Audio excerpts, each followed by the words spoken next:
What it is, my friends. Hope you guys are having a great day today.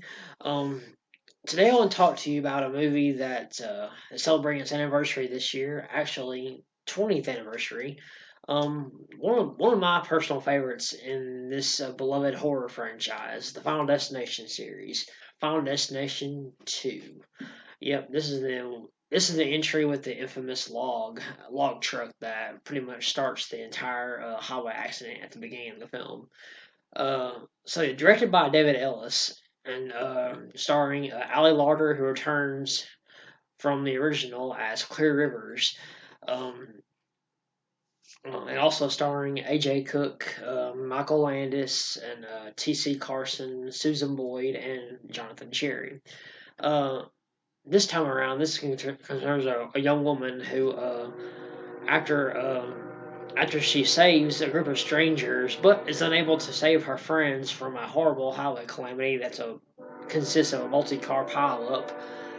She soon discovers that death is after them, uh, as it mimics the events of Flight 180 that happened a year earlier.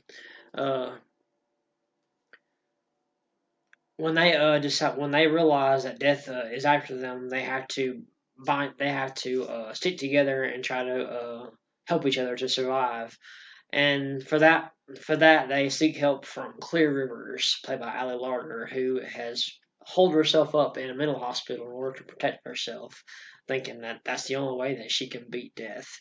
Um, so yeah, unfortunately, if you've seen the movie, that kind of plays unfortunate for her, as she does end up dying in the hospital from a blazing fire when the explosion occurs.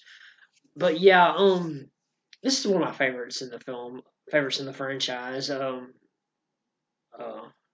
Good with a great performance from AJ Cook. I think she hasn't done a whole lot of work. I know that she was in one of the Wishmaster movies. And then you got Michael Landis. He was really good in this. Um, T.C. Carson, who I not only know from this, but also from a movie that came out in the early '90s called Living Large, one of my favorite comedies. Um, about that's about not forgetting where you came from and getting too caught up in uh, the rich people system. But anyway, yeah.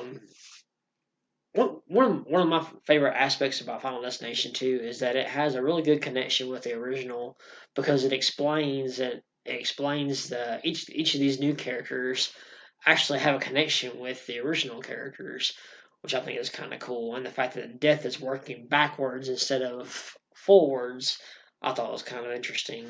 Um, like for instance, Michael Landis' character, who's a cop, um, he mentions the fact that he was called. He had received a call where there was a shooting, and